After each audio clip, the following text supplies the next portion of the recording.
जय हिंद। हम पुनः आईपीसी के कुछ सेक्शंस के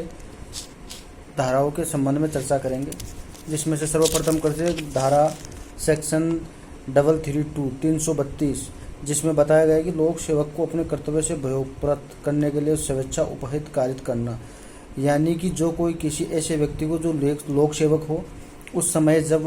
वैसे लोक सेवक के नाते अपने कर्तव्य का निर्वाह कर रहा यानी ड्यूटी कर रहा हो, अथवा इस आशय से कि उस व्यक्ति को या किसी अन्य लोक सेवक को वैसे लोक सेवक के नाते उसके अपने कर्तव्य के निर्वहन से निवारित या भयोपरत करें। यानी कोई व्यक्ति अगर अपने ड्यूटी जिसके लिए उसको ड्यूटी लगाया गया है, अगर वो कोई अपनी ड्यूटी कर रहा है, वैसे लोक सेवक के नाते उस व्यक्ति को अपने कर्तव्य के विधिपूर्ण निर्वहन में की गई या जाने वाली प्रेरित किसी बात के परिणाम स्वरूप स्वेच्छा उपहित कार्य करेगा। यानी कोई अगर कोई ड्यूटी कर रहा है और अगर आप कोई उसको भयोपरत यानी उसको डराने के लिए अगर उसको कोई स्वेच्छा से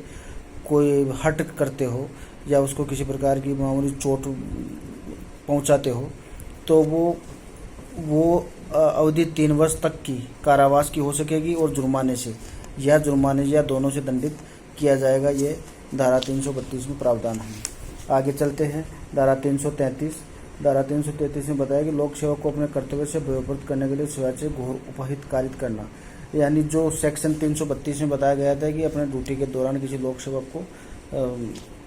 भयभीत करने के लिए उसको उपहत यानी हट करना, यह है 332 में। और घोर उपहति यानी गंभीर चोट करना, यह 333 में है। तो 333 के दंड जानते हैं। 333 में कारावास की अवधि 10 वर्ष तक की हो सकेगी, यानी 10 वर्ष तक का कारावास हो सकता है, इसे दंडित किया जाएगा और जुर्माने से भी दंडित किया जाएगा। दोनों से इसमें सजा का प्रावधान है। ये धारा 333 में स्पष्ट है। आगे चर्चा करते सेक्शन 353 जिसमें बताया गया है कि लोक सेवक को अपने कर्तव्य के निर्वहन से भयोपरत करने के लिए हमला या आपराधिक बल का प्रयोग करना। यानी कोई ये जानता है कि कोई व्यक्ति लोक सेवक है, वो अपने कर्तव्य का निर्वाह कर रहा है, अगर उसको निर्वाह करने के दौरान कोई व्यक्ति उसको डराने के लिए किसी प्रकार का आपराधिक बल और हमला करेगा, तो वह ऐसे कारावास से दंडित होगा जिसकी अवधि 2 वर्ष तक हो सकेगी या जुर्माना या दोनों से दंडित किया जाएगा। ये सेक्शन 353 में बताया गया है। अब जाते सेक्शन 354 यानी 345 स्त्री की लज्जा भंग करने के आशय से उस पर हमला या आपराधिक बल का प्रयोग करना। अगर कोई व्यक्ति किसी स्त्री की लज्जा भंग करने के इंटेंशन के साथ अगर उस पर हमला या आपराधिक बल का प्रयोग करता है, तो वो किसी कारावास है जिसकी अवधि 1 वर्ष से न्यून नहीं होगी, किंतु जो 5 वर्ष तक हो सकेगी, दंडित किया जाएगा और जुर्माने से भी दंडित किया जाएगा। ये सेक्शन 354 में बताया गया है। 354A किसी स्त्री को वस्त्रहीन करने के आशय से उस पर हमला या आपराधिक बल का प्रयोग करेगा। अगर किसी भी स्त्री को वस्त्रहीन यानी उसके लज्जा भंग के वस्त्रहीन करने के लिए लज्जा भंग करने के आशय संभव जानते हुए हमले को वो किसी सार्वजनिक स्थान से कपड़े उतार कर उसे नग्न करने के लिए विवश करके उसकी लज्जा भंग करेगा या कारावास उस स्त्री पर हमला या आपराधिक बल प्रयोग करेगा या उस स्त्री में हमला के लिए दुष्प्रेरण या षड्यंत्र करेगा या किसी आपराधिक बल प्रयोग करेगा, वो दोनों में से किसी भांति के कारावास है जिसकी अवधि 1 वर्ष से कम नहीं होगी, किंतु जिसकी अवधि 10 वर्ष तक हो सकेगी, दंडित किया जाएगा और जुर्माने का भी दायी होगा। यानी जो उस पर सज़ा के साथ साथ उस पर जुर्माना भी लगाया जाएगा। ये इस सेक्शन में प्रावधान है। अब करते हैं सेक्शन 345A जिसमें से ये धारा बाद में जोड़ी गई है कानून में संशोधन करके, अमेंडमेंट करके, जिसमें बताया गया है कि लैंगिक उत्पीड़न और लैंगिक उत्पीड़न के लिए दंड यानी लैंगिक उत्पीड़न यानी sexual harassment, punishment for sexual harassment, ये दोनों सेक्शन में बताया गया है। तो एक तो सेक्सुअल हरासमेंट किसे माना जाएगा, ये आपको 4 पॉइंट बताए गए इसमें। एक तो पहला तो अवांछनीय व सुव्यक्त लैंगिक संबंधों को बनाने की अंतर्ग्रस्त करने वाला शारीरिक संपर्क अंग क्रियाएं। अगर कोई किसी प्रकार को अश्लील हरकतें करता हुआ किसी को इशारे करेगा गंदे, या किसी को इस प्रकार का इशारे करेगा या क्रियाएं करेगा या शारीरिक संपर्क ऐसे प्रकार किसी को छुएगा,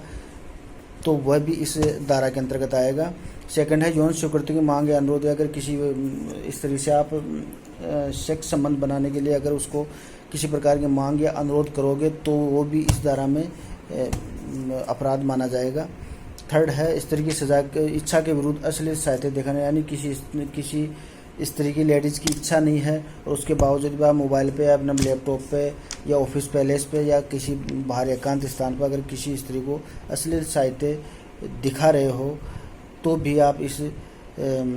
धारा के अंतर्गत अपराधी माने जाओगे। चौथा पॉइंट है लैंगिक आभासी टिप्पणियां करना। लैंगिक आभासी यानी किसी को सेक्स जिसका सेक्स के संबंध में टिप्पणियाँ आदि भद्दी टिप्पणियाँ करता है, जैसे उसको कोई स्त्री जारी है उसको देख के उसके ऊपर टिप्पणी करते हैं कि वो ऐसी है, ये कैसा है, इसके ऊपर ये चीज़, ये इसने आज ये पहन रखा है, वो पहन रखा है, तो ये भी इस धारा के अंतर्गत अपराध माना जाएगा। तो इसमें आज हम पनिशमेंट के बारे में जानते हैं। इसमें पनिशमेंट कराया गया ऊपर से 354 कैग की ये जो 3 पॉइंट है ऊपर तक, उसमें 3 वर्ष तक की सज़ा हो सकेगी और जुर्माने से दोनों से दंडित किया जाएगा। लेकिन लैंगिक आभासी टिप्पणियां करने पर उसमें धारा में सज़ा का 1 वर्ष तक हो सकेगी और जुर्माने से या दोनों से दंडित किया जाने का प्रावधान है, जो सेक्शन 354 कैम में है। आइए हम आगे चर्चा करते सेक्शन 359 359, जिसमें किडनैपिंग का जिक्र है। व्यपहरण यानी व्यपहरण 2 किस्म का होता है, भारत में व्यपहरण या विधिपूर्व संरक्षणा में से व्यपहरण, यानी 2 तरह का अपहरण माना गया है, जिसको आगे हम चर्चा करेंगे इसमें कौन कौन किस प्रकार के हैं। अब सेक्शन 360 पर आते हैं भारत में से व्यपहरण, यानी 360 में ये बताया गया भारत में व्यपहरण, इसका स्पष्टीकरण किया गया है कि ये कौन सा माना जाएगा। जो कोई किसी व्यक्ति का उस व्यक्ति की या उस व्यक्ति की ओर से सहमति देने के लिए वैध रूप से प्राधिकृत किसी व्यक्ति की सहमति के बिना भारत की सीमाओं से प्रवहन कर देता है, वह भारत में उस व्यक्ति का व्यपहरण करता है, ये कहा जाएगा। यानी कोई व्यक्ति किसी व्यक्ति को जो उसका संरक्षण है उसकी सहमति के बिना किसी व्यक्ति को बहला फुसला कर या कैसे भी करके उस व्यक्ति को वहाँ से भारत से कहीं बाहर ले जाता है, तो वो भारत में से व्यपहरण माना जाएगा। इस धारा के लिए आवश्यक तत्व कौन से होने चाहिए कि व्यपहित व्यक्ति अपराध के समय भारत में था, यानी ये अपराध जब किया हो तो जो अपहरण होने वाला व्यक्ति है जिसका किडनैप हुआ है वो भारत में होना चाहिए, कि अभियुक्त उसे भारत की सीमा से परे ले गया और भारत में अपहरण करने के बाद उसको बाहर ले जाएगा, तभी धारा 360 का अपराध माना जाएगा। थर्ड है कि अभियुक्त ने ऐसा उसकी सहमति या उसकी ओर से सहमति देने के लिए विधिक रूप से प्राधिक किसी अन्य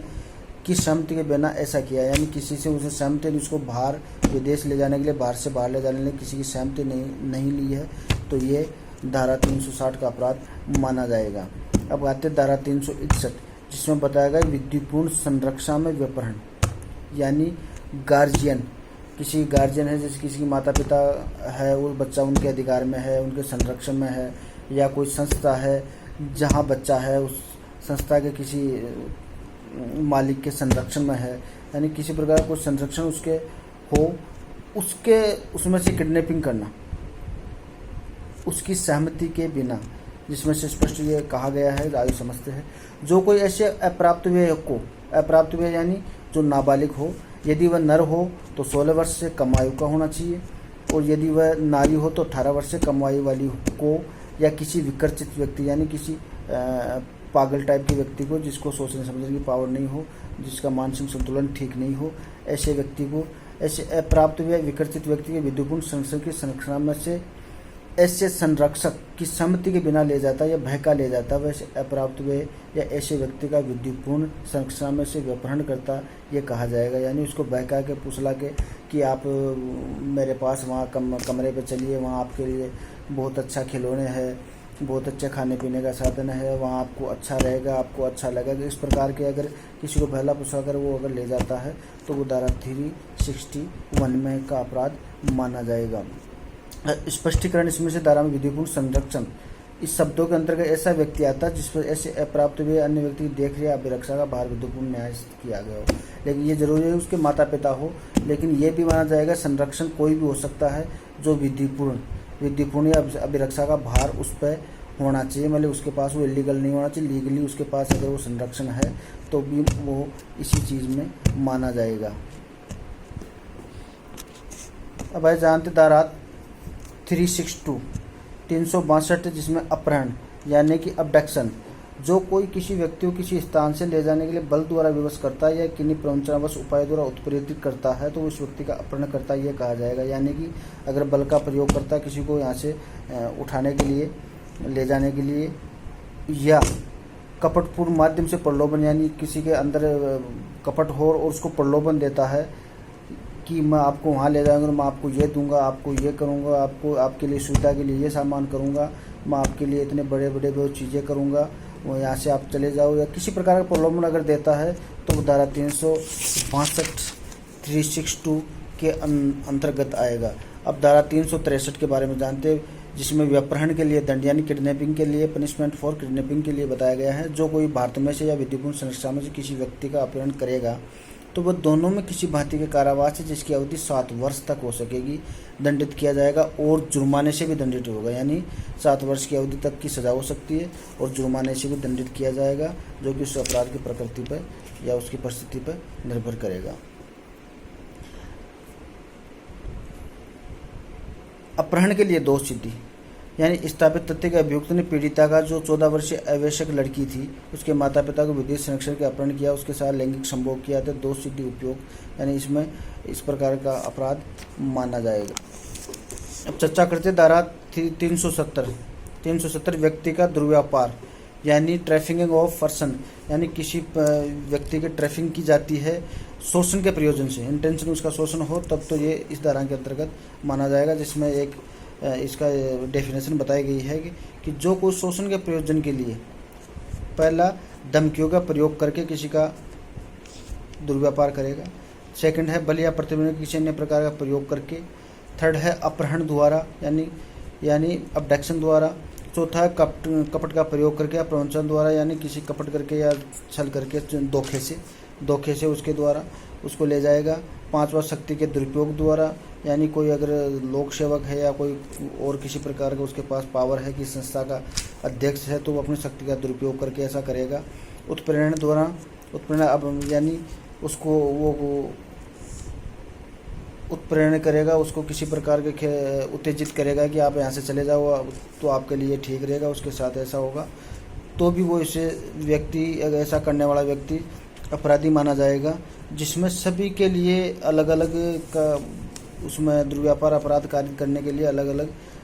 वो दिए गए हैं। अपराध की कौन कितने साल का किस प्रकार का उसमें दुर्व्यापार कर रहा है, किस प्रकार के व्यापार में उस बच्चे को या उस वैसे को लगा रहा है तो उसी के अनुसार उसकी सज़ा का प्रावधान इस पूरे सेक्शन में दिया गया है। इसमें एक जगह ये भी बताया गया है कि जब लोक सेवक या पुलिस अधिकारी किसी व्यक्ति के दुर्व्यापार में संलग्न होगा यानी उसमें अगर वो शामिल होगा, उसका किसी प्रकार का उसमें सम्मिलित होगा, तब ऐसा लोक सेवक या पुलिस अधिकारी आजीवन कारावास से दंडित किया जाएगा, जिसका तात्पर्य उस व्यक्ति के शेष नैसर्गिक जीवन के कारावास से होगा, जुर्माने से दंडित होगा। तो ये इसमें लोक सेवक के लिए बताया गया अगर इस प्रकार के अपराध में कोई लोक सेवक शामिल पाया जाता है। अब इसके लिए दुर्व्यापार ट्रैफिकिंग के लिए दंड बताया गया धारा 370A में, दुर्व्यापार के लिए किए गए व्यक्ति का शोषण, जो कोई ये जानते हुए या विश्वास करने का कारण रखते हुए कि शिशु का दुर्व्यापार किया गया है, ऐसे अवयस्क को किसी ढंग से यानी माइनर को किसी भी ढंग से यौन शोषण के लिए संलग्न करेगा, यौन शोषण के व्यापार में धकेलेगा तो वह कठोर कारावास है जिसकी अवधि 5 वर्ष से न्यून नहीं होगी, किंतु जो 7 वर्ष तक की हो सकेगी वो जुर्माने से भी दंडनीय होगा। सेकंड है इसमें जो कोई ये जानते हुए या विश्वास करने का कारण रखते हुए किसी व्यक्ति का दुर्व्यापार किया गया है, ऐसे व्यक्ति को किसी ढंग में यौन शोषण के लिए संलग्न करेगा